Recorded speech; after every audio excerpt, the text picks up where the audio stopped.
Assalamualaikum warahmatullahi wabarakatuh. Bismillahirrahmanirrahim. Alhamdulillah, selamat kita bergabung dalam halakah. Di mana kita berada? Kita sedang berada di Rumah Kebijaksanaan Satu Agama Pelbagai Bangsa. Inilah tempat yang akan menjadi tempat untuk kita saling melontarkan pemikiran, saling berkongsi pandangan, saling memberikan dan perkongsian ilmu-ilmu yang sangat menarik untuk kita bahaskan. Bukan saja hari ini, tetapi sejak daripada 2 minggu yang lalu. Baik, saya ingin mengalu-alukan panel-panel kita dalam perbincangan pada minggu ini yang kita namakan sebagai AI di Mata Islam. Dan untuk membahaskan topik yang sangat menarik dan sangat bertenaga ini, saya memerlukan ahli-ahli panel yang juga bertenaga, iaitu saya ucapkan selamat bergabung kepada yang berbahagia bintang ilmuwan Datuk Dr. Daniel Zain Abidin. Assalamualaikum, Datuk. Waalaikumsalam warahmatullahi wabarakatuh, Haji. Bersedia untuk minggu ini? InsyaAllah, Haji. Baik, Doktor. Dan kita juga ada bintang ilmuwan yang berbahagia, Dr. Nur Muhammad Hadi Zahalan. Assalamualaikum. Waalaikumsalam warahmatullahi wabarakatuh. Alhamdulillah. Dan kita ada yang berbahagia panel analisis kita, iaitu yang berbahagia Ustaz Muhammad Zarifi Muhammad Daud. Assalamualaikum, Ustaz. Waalaikumsalam warahmatullahi wabarakatuh, Haji. Baik. Selama 2 minggu kita telah berada di rumah kita, yang inilah rumah kita sebenarnya. Di mana kita berada sekarang? Inilah rumah kita. Rumah Kebijaksanaan Satu Agama Pelbagai Bangsa. Rumah yang sebegini indah juga mengimbau pelbagai banyak kenangan, bukan saja pada situasi yang kita lalui pada abad yang ke-11, yang ke-12 ketika zaman Abbasiyah. Kita juga sedang akan mengupaskan topik yang berkait dengan Artificial Intelligence. Baik, Ustaz Muhammad Zarifi, pendengarkan dulu ayat tema kita pada kali ini. Silakan. Baik, ayat tema kita surah At-Tin ayat nombor 4 sehingga ayat nombor 6. Bismillahirrahmanirrahim. Laqad khalaqnal insana fi ahsani taqwim. ثم رددناه أسفل سافلين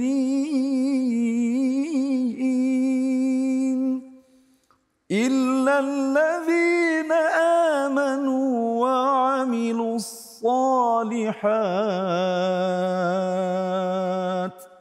فلهم أجر غير ممنون.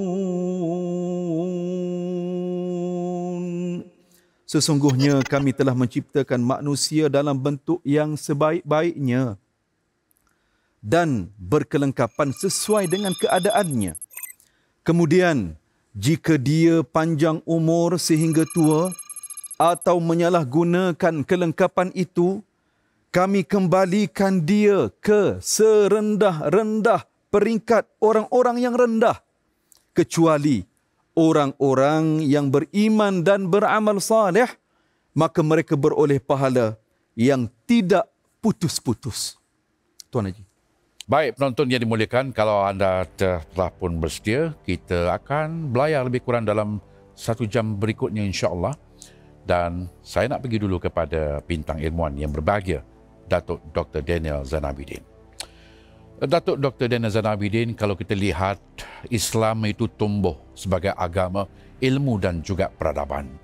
Kita memacu banyak kejayaan dan daripada zaman kegemilangan kita berada di zaman kegelapan.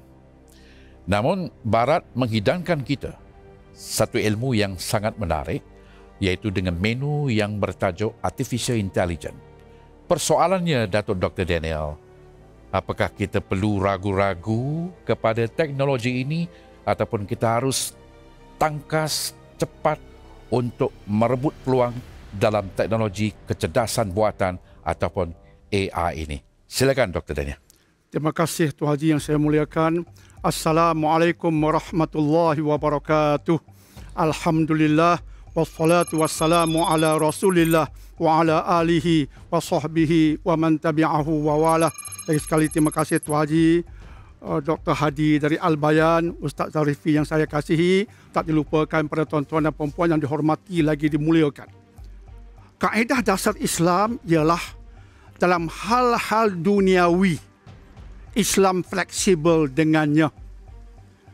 Ada hadis yang diriwayatkan oleh Imam Muslim yang mana Nabi SAW mengatakan, antum a'lamu bi amri dunyakum. Hadis ni agak panjang lebar, tetapi kita ambil yang di hujungnya saja sebab ia relevan bagi kita pastinya. Iaitu kamu lebih tahu tentang urusan dunia kamu. Jadi hadis ini memberi suatu pencerahan tentang bagaimana kita bersikap dalam hal-hal duniawi, termasuk yang berkaitan dengan artificial intelligence ini. Maka hadis mengatakan kamu lebih tahu. Artinya jika ia baik untuk kamu di era kamu, dalam dunia kamu, silakan. Tetapi walaupun dipersilakan, masih lagi disuluh oleh prinsip-prinsip Islam. Bila kita kata artificial intelligence, kecerdasan buatan, ia merupakan suatu usaha untuk mencipta sistem komputer yang mampu melakukan sesuatu yang selama ini hanya mampu dilakukan oleh manusia. Manusia ini makhluk intelijen, makhluk pintar. Tiba-tiba komputer hendak menjadi pintar. Kita panggil ia sekarang artificial intelligence ataupun intelligent machine. Mesin yang pintar. Apa yang ada pada pintar? Maka soalan itu kita kaitkan dengan manusia. Apa yang ada pada manusia yang pintar? Yang pertama sekali ialah reasoning, kemampuan untuk berhujah. Ada fakta, ada data, dia himpunkan, dia buat analisis, dia berhujah. Itu pintar yang ada pada manusia. Yang kedua ialah making decisions. Dengan kompleksiti yang ada, manusia pintar membuat keputusan yang tepat. Itu pintar yang ada pada manusia. Yang ketiga, problem solving. Manusia mampu menyelesaikan masalah dalam kompleksiti yang ada. Tiba-tiba sekarang komputer, dia juga akan berhujah. Dia juga pintar untuk menyelesaikan masalah. Kita cipta dia, kita berikan data kepadanya, kita wujudkan kod-kod yang dipanggil algoritma dalamnya, sehingga akhirnya dia menjadi seperti kita. Sekarang Tuan Haji, artificial intelligence ini masih dipanggil sebagai ANI. Ya. Artificial Narrow Intelligence. Masih sempit. Ya. Yang ada pada kita, yang kita gunakan untuk bawa kereta, untuk menuju pada destinasi. Kita pergi ke airline, ada chatbox tanya soalan, dia menjawab. Ada anak-anak kita main game dengan komputer, itu juga menggunakan artificial intelligence. Ya, kita sudah ada itu. Dan sekarang semua itu dipanggil narrow, sempit. Tetapi yang menjadi bahaya ialah tahap kedua, AGI, Artificial General Intelligence. Ketika ia sampai ke tahap AGI ini, sistem komputer, mesin itu setaraf dengan kita. Kemudian orang sudah bercakap tentang ASI, Artificial Super Intelligence. Ustaz Zarifi lebih hebat pada kita. Dia naik tangga tolak Dr. Daniel, dia lagi super. Masa itu apa akan jadi pada kita? Sebab itu bila kita bercakap tentang agama, bacalah juga tulisan yang ditulis oleh orang bukan Islam tetapi mendalam bab artificial intelligence. Antara benda yang kita, ustaz, ulama kena baca, sebuah buku yang baru terbit, karangan Roman Yampolsky. Beliau ini pakar AI tapi bidang keselamatan. Selamat tak AI dengan kita? Buku baru karangan beliau ialah AI Unexplainable, Unpredictable, Uncontrollable. Bila saya tengok buku itu naik bulu rumah saya, apa maksudnya? Kecerdasan buatan yang tidak mampu diterang, yang tidak mampu dijangka, yang tidak mampu dikawal. Tidak mustahil akan jadi begitu. Justru secara umum agama berkata, ya dalam bab duniawi agama fleksibel. Tetapi ketika kita bercakap dengan flexibility, bukan flexibility dengan membutakan mata dan hati. Tapi disuluh oleh agama dan insya-Allah kita perpanjangkan lagi selepas ini, Tuan Haji. Insya-Allah.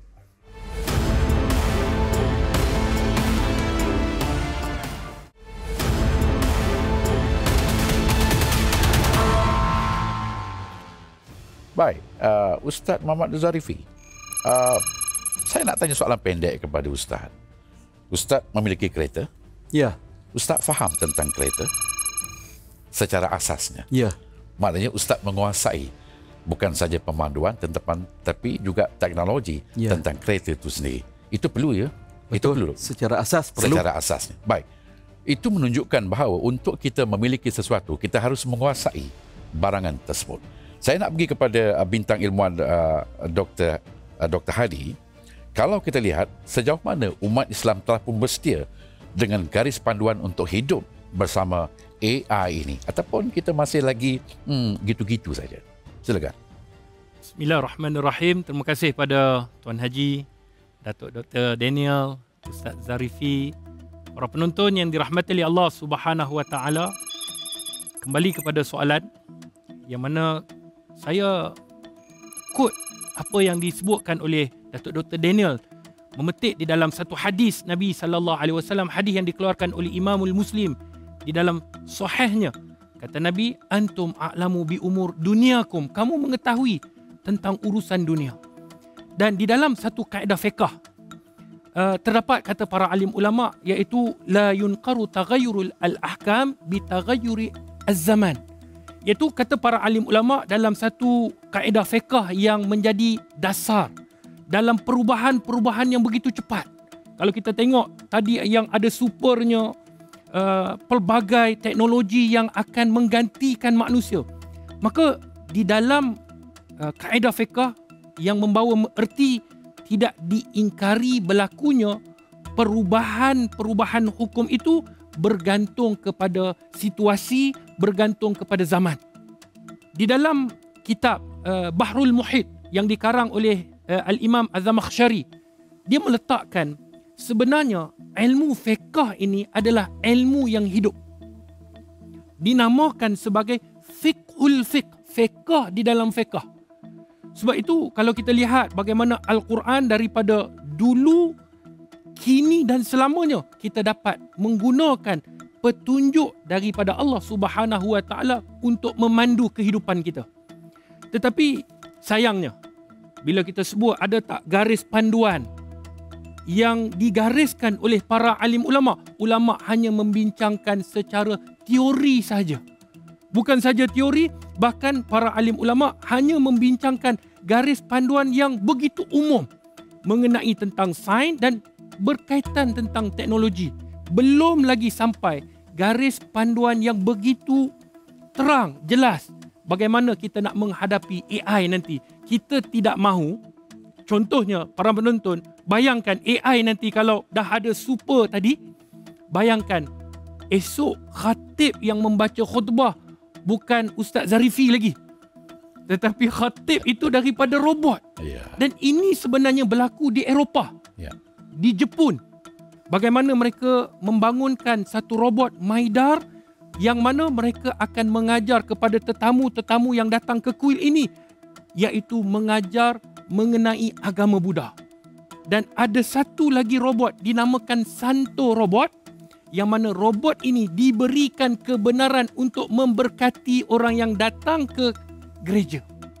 Dah mengambil tugas para paderi yang memberkati. Dan persoalan yang dibincangkan sekarang, yang ramai hari ini wartawan tanya Tuan Haji, Datuk Dr. Daniel dan Ustaz Zarifi, para penonton sekalian, adakah Tuhan membenarkan untuk robot ini dibenarkan untuk diberikan keberkatan? Ini persoalan mereka. Secara ringkasnya Tuan Haji, di Malaysia ini Jabatan Perdana Menteri Hal Ehwal Agama telah meminta kepada semua badan agensi agama untuk mengambil perhatian bagi menyediakan garis panduan. Sudah ada saranan daripada Jabatan Perdana Menteri, dan insya-Allah kita mohon kepada para alim ulama untuk mereka sama-sama mengkaji apa kebaikan dan apa kemudaratan yang akan berlaku sekiranya AI ini akan terus hidup dalam suasana kemanusiaan yang ada pada hari ini. Ya, mungkin sudah perlu sampai kepada sidang pleno khas AI pada sudut pandangan Islam, impak hukum dan juga perundangan Islam. Ini perlu dibincangkan oleh para alim dan juga bijak pandai kita untuk memberikan suluhan kepada umat Islam untuk bersedia, prepare kepada apa jua bencana. Kita belum sampai kepada satu tahap yang Datuk Dr. Daniel katakan tadi, yang mungkin juga barangkali AI ini berpotensi untuk mewujudkan bencana kemanusiaan dalam kehidupan kita. Baik, bercakap tentang bencana, ini juga satu bencana. Kalau kita lihat penjenayah cyber menggunakan teknologi AI.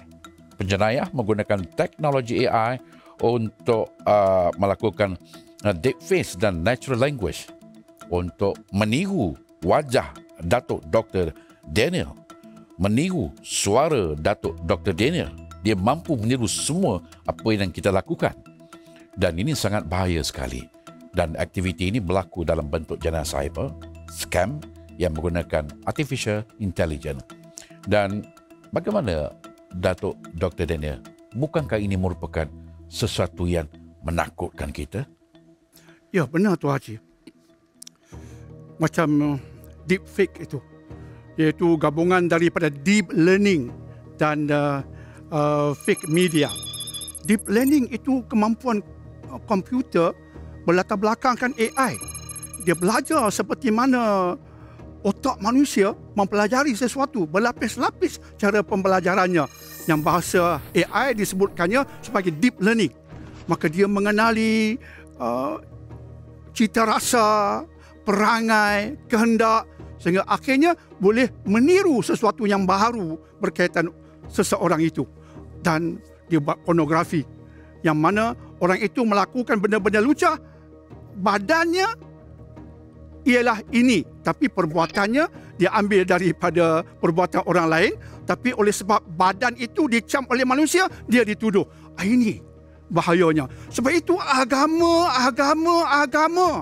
apatah lagi agama Islam, perlu menyuluh hal-hal yang berkaitan dunia yang baru ini, termasuk artificial intelligence. Ada sebuah hadis yang diriwayatkan oleh Imam Bukhari dan Muslim, hadis yang teramat kuat. Bunyinya begini: innal halala bayyinun wa innal harama bayyinun wa bainahuma umurun mustabihat la ya'lamuhunna katsirun minan nas, sampai ke hujung hadis. Sesungguhnya yang halal itu jelas, yang haram itu pun jelas, tapi antara kedua-duanya ada banyak perkara yang mustabihat, grey areas, yang sama-sama, yang ramai manusia tidak tahu menahu tentang apa hukum tentangnya. Dan ada kaedah dari hadis yang saya sebutkan tadi, sesiapa yang menjauhi benda syubhat, benda yang meragu-ragukan, yang grey areas ini, faqad istabra'a li dinihi wa irdi, maka dia selamat di sudut agamanya dan maruah dirinya. Ini hadis umum. Macam Ustaz Adi sebutkan tadi, ada gambaran umum, maka ini hadis umum yang menyuluh. Benda halal yang jelas. Seperti pada tahun 2021, Imam Al-Sudais melaporkan bahawa di Masjid Al-Haram telah memanfaatkan AI. Ada dah robot yang menerangkan tentang bagaimana melakukan ibadah-ibadah tertentu. Ketika itu dalam 3 bahasa. Sudah ada di Masjidil Haram. Kemudian sudah ada robot yang melakukan pembotolan air zam-zam. Sudah ada robot pembersihan. Jadi meringankan kerja-kerja manusia. Jadi sudah ada konsep AI digunakan di Masjid Al-Haram. Itu yang halal. Yang haram, deepfake tadi, yang menuduh orang melakukan perbuatan lucah padahal dia tidak melakukannya. Di Indonesia baru-baru ini, para ulama termasuk dari NU Nahdlatul Ulama telah membuat suatu fatwa. Tidak boleh mengambil fatwa daripada AI. Tidak boleh mengambil fatwa daripada AI. Ustaz AI, tuan guru AI, dia bukan orang yang layak. Tak ada lesen. Tak ada lesen untuk mengeluarkan fatwa. Satu contoh. Ya. Contoh yang kedua, dalam bab ibadah khusus. Sebab itu Al-Quran mengangkat iman dan takwa. Ini robot nak pimpin kita solat. Nak pimpin solat kena ada iman, kena ada niat. Hey robot, you ada ke tu? Tak ada. Jadi ini antara benda yang boleh jadi suluh pada kita. Dan yang ketiga, hadis Ibnu Majah yang bertaraf sahih, la dharara wa la dirar. Jangan buat sesuatu yang mendatangkan mudarat. Ini juga suluh besar. Lagi satu ialah robot yang humanoid. Robot yang rupa macam manusia. Itu pun ada hukumnya juga. Kita tidak boleh mencipta sesuatu yang bernyawa seperti kita. Hukumnya haram. Maka agama itu suluh kepada kita. Barat dia sains sahaja. Sains sahaja. Malah Stephen Hawking. Saya sebut Stephen Hawking sebab ya orang ini pun Stephen Hawking pada tahun 2014 di BBC. Apa dia kata? Dia kata kalau kita hidup bergantung sungguh kepada mesin-mesin ini, alamat manusia dan kemanusiaan pasti hancur.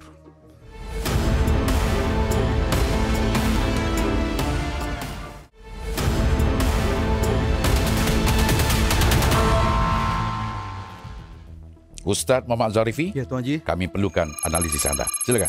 Baik, Tuan Haji, daripada perbincangan Datuk Dr. Daniel, Dr. Hadi tadi, jelas menunjukkan penonton sekalian, 30 tahun zaman mendatang ini, perubahan dunia begitu radikal.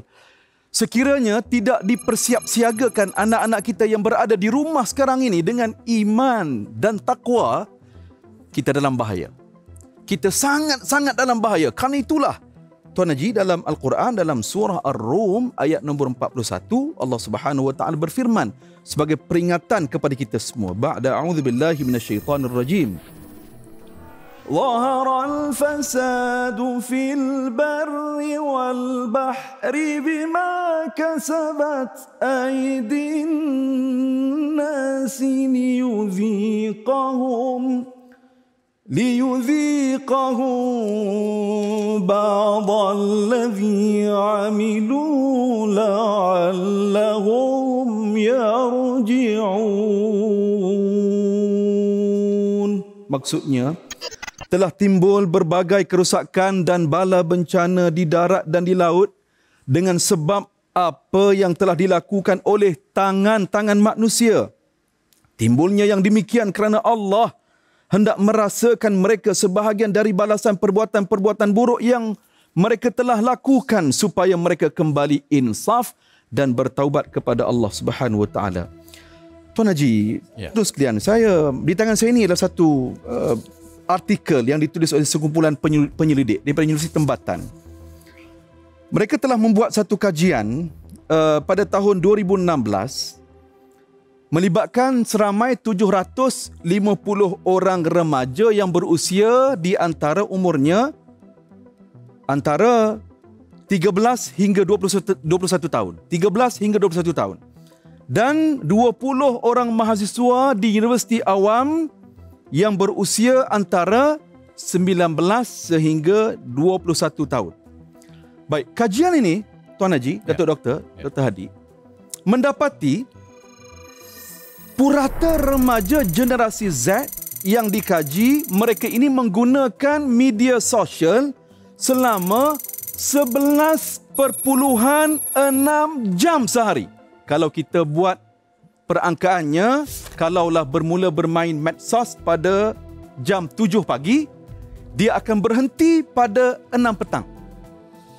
Jadi data ini memberikan satu petunjuk kepada kita, sekiranya tidak diperkukuhkan iman, akhlak ataupun adab, ilmu dan amal, 4 perkara ini penonton, ilmu, iman, adab dan amal, kita bimbang anak-anak kita, anak-anak Muslim kita akan terjunam dalam lembah kebinasaan yang dicipta dengan tangan-tangan manusia. Pun begitu, penonton sekalian, premis ini tidaklah secara pukal untuk kita mengharamkan AI, tidak sama sekali. Ya, betul. Tidak sama sekali. Itu premis kita jelas di sini. Ya. Apa yang kita katakan di sini? Perkara yang baik untuk mempermudahkan kehidupan kita seharian. Ahlan wa sahlan, silakan. Tetapi ingat, barang diingat, iman, amal, akhlak dan ilmu, ini merupakan trust yang menjadi perisai kepada anak-anak Muslim kita. Tuan Haji. Mantap uraian yang diberikan oleh analisis Ustaz Muhammad Zarifi. Baik. Dalam bercakap tentang ilmu di dalam rumah kita ini, rumah kebijaksanaan, satu agama pelbagai bangsa. Kita juga mempunyai pelbagai maklumat. Dan saya jumpa salah satunya maklumatnya adalah Akademi Al-Bayan adalah rumah kebijaksanaan dalam melahirkan para da'i mu'alaf dari kalangan pelbagai bangsa yang berupaya menyebarkan dakwah dalam pelbagai bahasa dan dialek bahasa masing-masing. Terinspirasi daripada kemegahan peradaban keilmuan Baitul Hikmah pada zaman Abbasiyah, Akademi Al-Bayan mencetus era kebangkitan satu agama pelbagai bangsa. Ini sangat menarik. Mungkin Dr. Hadi dapat jelaskan dan berkongsi kepada kita tentang hal ini. Silakan. Terima kasih pada Tuan Haji, Datuk Dr. Daniel, Ustaz Zarifi, sahabat-sahabat penonton yang dirahmati oleh Allah Subhanahu Wa Taala. Saya rasa perbincangan kita pada kali ini sangat perbincangan yang sangat menarik. Kerana kita lihat bagaimana dengan statistiknya, dengan apa yang berlaku di sekeliling kita, maka kita kena melakukan satu perubahan. Kita kena cepat mengambil peluang, ruang yang disediakan oleh Allah Subhanahu Wa Taala supaya bangsa kita, agama kita, negara kita dapat diselamatkan. Sahabat-sahabat penonton yang dirahmati oleh Allah Subhanahu Wa Taala, apa yang kita ingin bina dengan satu agama pelbagai bangsa ini, iaitu dengan rumah kebijaksanaan seperti mana yang ada di zaman Abbasiyah ini, kita ingin melahirkan mereka-mereka yang boleh berdakwah di jalan Allah Subhanahu Wa Taala. Bukan itu saja, kalau kita lihat seperti mana hologram yang berada di hadapan kita ini, gabungan 3 budaya besar di bumi Malaysia ini, iaitu budaya Melayu, budaya India dan budaya Cina, dapat kita lihat daripada kompleks pembinaan Al-Bayan ini sendiri.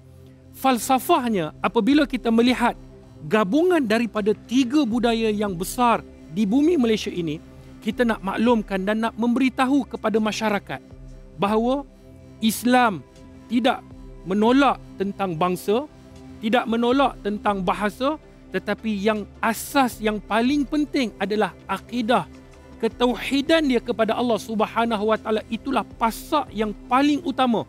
Kerana itu kalau kita lihat ruang solat ini, yang ada budaya Melayu, budaya Cina, budaya India, bila mereka masuk ke dalam ruangan solat itu, mereka akan duduk dalam satu saf, menyembah Allah yang Maha Esa, menegakkan kalimah la ilaha illallah, seperti mana Nabi SAW ketika Nabi berdakwah di Zilmajaz, satu pasar di bumi Mekah, Nabi sebut, ya ayuhan nas, wahai manusia, qulu la ilaha illallah wa antum tuflihu, sebutlah tiada Tuhan yang disembah melainkan Allah, pasti kamu akan berjaya. Maka inilah inspirasi, inilah matlamat yang kita ingin bina, sebuah kompleks dakwah yang melahirkan anak-anak mu'alaf. Mereka boleh berdakwah di jalan Allah dengan pelbagai latar belakang, dengan bahasa yang pelbagai. Semoga dengan gabungan teknologi yang letusan yang hari ini, AI ini, kita gabungkan dalam pengajian kita, maka dia akan memudahkan untuk kita gunakan sistem dakwah itu bagi mengajak mereka yang masih lagi belum mengenal agama Allah, maka mereka akan tertaut dengan apa yang kita persembahkan. Inilah agama Islam yang terindah. Dan kalau kita lihat model tadi, sangat cantik, betul, sangat luar biasa. Betul. Mempunyai 3 buah pintu yang menggambarkan kelainan bangsa, tetapi penyatuan kepada maksud yang satu, iaitu pengabdian kepada Allah Subhanahu Wa Taala. Baik, Dr. Daniel. Saya Pak Haji. Kalau kita lihat dan kita fahami dengan jelas bahawa teknologi itu bukan manusia. Dia tidak berakal dan tidak mempunyai jiwa. Namun saintis cuba untuk meletakkan emosi kepada artificial intelligence. Dan bagaimana Dr. Daniel melihat artificial intelligence tidak akan mendatangkan keburukan kepada kehidupan insan? Silakan Dr. Daniel. Ya, terima kasih Tuan Haji. Tuan-tuan dan puan-puan yang dihormati lagi dimuliakan. Benar Tuan Haji. Robot berlatar belakangkan AI tidak ada ruh, tidak ada jiwa, apatah lagi iman dan takwa. Nol, kosong, tiada. Lantas apa yang kita bicarakan ini seperti mana yang disebut oleh John McCarthy ketika memberikan definisi kepada kecerdasan buatan, apa beliau kata? AI ini is the science and engineering of making intelligent machines. Dia adalah mesin. Mesin, semata-mata mesin. Mesin di sini bermaksud komputer dengan sistem komputer. Itu adalah robot dengan AI. Lantas, bila kita berinteraksi dengan makhluk seperti ini yang ciptaan manusia, kita kena faham bahawa yang ada roh perlu mengawal yang tidak ada roh ini. Jangan membiarkan golongan yang ada roh ini tiba-tiba mewujudkan, mencipta yang tiada roh dalam bentuk komputer dan mesin ini yang akhirnya merosakkan kita. Sebab itu saya suka dengan apa yang pakar-pakar sains sebutkan di Universiti Cincinnati. Mereka mengatakan tentang AI ini, dia kata, they can generate text without understanding it. Jadi robot berlatar belakangkan AI ini, dia boleh tulis teks. Kita tanya soalan, dia jawab perumperang. Bukan dia faham pun. Lantas sama juga dalam aspek lain. Dia boleh faham mimik muka, tapi bukan dia menjiwai semua itu. Maka makhluk ini kita anggap seperti kereta kita. Tidak ada roh juga. Kita anggap seperti peti ais kita. Tanpa roh juga. Tapi kita memanfaatkan. Maka itulah konsepnya Tuan Haji. InsyaAllah. Baik, terima kasih Dr. Daniel. Maksudnya saudara, yang ingin dijelaskan oleh Dr. Daniel tadi, manusia tetap manusia.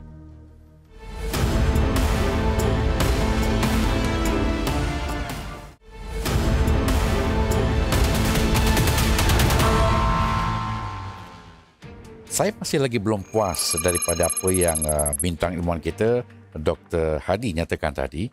Dan saya pasti di dalam kompleks Akademi Al-Bayan ini nanti akan termuat suntikan-suntikan AI itu sendiri. Mungkin Dr. Hadi dapat jelaskan. Silakan. Terima kasih pada Tuan Haji, Datuk Dr. Daniel, Ustaz Zarifi, sahabat-sahabat penonton yang dirahmati oleh Allah. Seperti mana yang Datuk sebutkan tadi, kita jangan terlambat. Bukan saja terlambat, tapi jangan terleka. Kerana keterlambatan kita itu ataupun ketidakcakna kita akan menyebabkan kita akan kemunduran. Kerana Islam ni bukan agama mundur. Kalau kita lihat bagaimana Islam dia datang, mengajarkan tentang kebersihan, mengajarkan tentang bagaimana soal tanggungjawab, bagaimana hubungan kita sesama manusia dan hubungan kita dengan Allah Subhanahu Wa Taala. Kerana itu, bila kita sebut tentang teknologi AI ini, sudah sampai masanya saat ini kita perlu memberikan penjelasan kepada mereka yang hadir. Jutaan orang yang datang ke negara Malaysia ini yang ingin belajar tentang Islam. Ya. Jadi Al-Bayan mengambil tanggungjawab Tuan Haji untuk kita mempromosikan kepelbagaian budaya bangsa ini nanti insya-Allah dengan teknologi AI. Kalau di Jepun tadi kita sebut dia boleh mengajar, dia boleh menerangkan tentang agama. Kenapa tidak agama Islam? Ya. Kenapa tidak AI boleh menerangkan bukan secara terperinci, Ya. tetapi dasar-dasar yang harmoni yang dibawa, yang ditunjukkan oleh Malaysia ini, kita boleh terangkan dengan kepelbagaian bahasa. Saya suka Tuan Haji, Ya. Datuk Dr. Daniel, Ustaz Zarifi dan sahabat-sahabat penonton. Nabi SAW meminta Zaid bin Sabit untuk belajar bahasa Yahudi dan Zaid mempelajari bahasa Yahudi selama 14 hari. Kenapa? Kerana mesejnya adalah dakwah. Jadi, tiba masanya sekarang ini di semua, bukan saja di Al-Bayan, bahkan di seluruh masjid, yang mana tetamu-tetamu daripada pelbagai negara ini yang ingin mengetahui bukan saja tentang Islam tetapi daripada seni bina, maka kita kena pamerkan, kena tunjukkan, kena menguasai antaranya penguasaan AI. Sebab itu jangan lambat, jangan terleka dan perbincangan perlu diperhalusi supaya kita sama-sama dapat manfaat daripada teknologi ini, insya-Allah. Masya-Allah. Baik, Ustaz Zarifi, Tuan Haji. mungkin ada analisis yang terakhir dapat kita kongsi pada minggu ini. Silakan. Baik Tuan Haji, Sebelum ni penonton sekalian, dalam Al-Quran, dalam hadis kita banyak membaca ayat-ayat tentang menjulang ilmu yang tinggi. Ya. Antaranya Datuk ya, dalam surah Al-Mujadalah ayat nombor 11 Allah Azza wa Jalla berfirman, yarfa'illahu alladhina amanu minkum walladhina utul ilma darajat wallahu bima ta'maluna khabir. Orang yang berilmu itu berada pada tempat kedudukan yang tinggi. Maka dengan sebab itu para penonton sekalian, seperti yang kita sebut, premis kita, AI berada di hadapan kita sekarang ini. Kita tidak boleh lari sekarang ini. Kita sudah banyak berbicara. Sebagai contoh tuan-tuan sekalian, dalam Tamadun Abbasiyah dan sebagainya, ulama-ulama hebat, Al-Kindinya, Al-Biruninya, Ibn Sinanya, sehingga kan tamadun pada zaman itu, Abbasiyah dan sebagainya, menjadi pemangkin kepada zaman Renaissance di Eropah. Makanya tuan-tuan sekalian, karena itulah kita mesti bergabung. Kita mesti bergabung. Dan percayalah tuan-tuan, apabila kita bergabung, kita kuat, kita bersatu, kita berpadu, Islam akan tampil perkasa dan kuat, dan Islam akan terselah dengan nilai rahmah. Tuan Ji. Baik, terima kasih Ustaz Muhammad Zarifi. Analisis yang sangat baik untuk memberikan pemahaman yang lebih jitu dalam topik yang kita nyatakan. Dr. Daniel, Saya. AI di sana, AI di sini, letusan AI di mana-mana. Pelan tindakan dari rumah kebijaksanaan kita, satu agama, pelbagai bangsa. Apakah di antara pelan tindakan yang doktor rasa kita harus buat, tak boleh dicicirkan? Silakan. Terima kasih Tuan Haji. Akhirnya saya nak merujuk pada sebuah kitab agung karangan Syekh Abu Hassan An-Nadwi.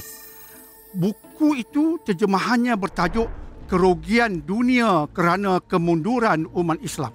Dalam buku itu, beliau meletakkan bahawa jika umat nak bangun semula berhadapan dengan pelbagai isu pada hari ini, kena ada dua perkara. Itu pelan tindakan kita. Pertama, jihad. Kedua, ijtihad. Secara umum.